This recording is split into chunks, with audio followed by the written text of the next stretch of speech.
Hi there and welcome to our presentation on global and local scope in C. Today we are going to explore how variables behave in different parts of a C program. As programmers, understanding variable scope is essential. It helps us write cleaner code and prevents confusing bugs. So let's dive in and learn together how scope affects the way we work with variables in C.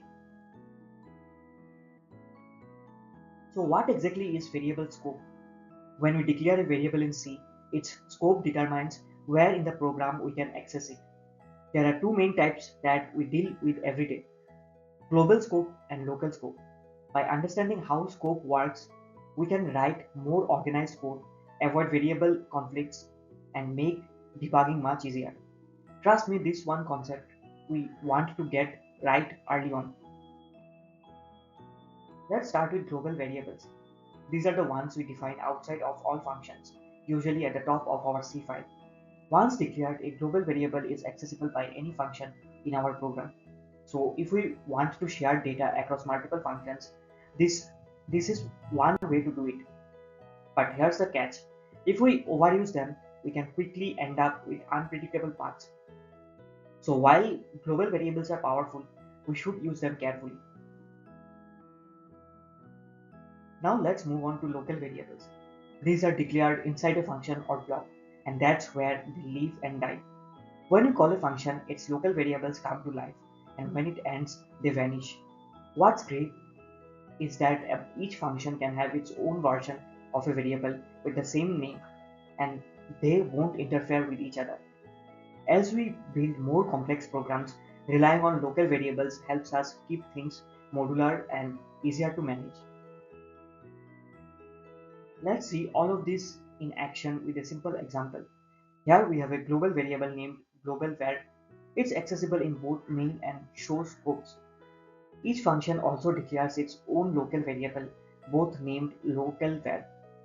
Now you might think, won't that cause confusion? Not really, because each local_var exists only within its own function. This shows how we can use the same variable names in different places without causing a conflict, thanks to local scope. Now check out the output. When the main function runs, we see the global variable has a value of 10 and the local variable is 20. Then when showScopes runs, the global variable is still 10 because it's shared, but the local variable is now 5. This proves exactly what we discussed.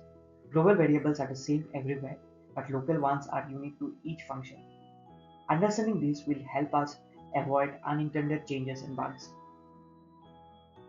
Alright, let's sum up everything. Global variables can be accessed from anywhere and they stay alive throughout our program's execution.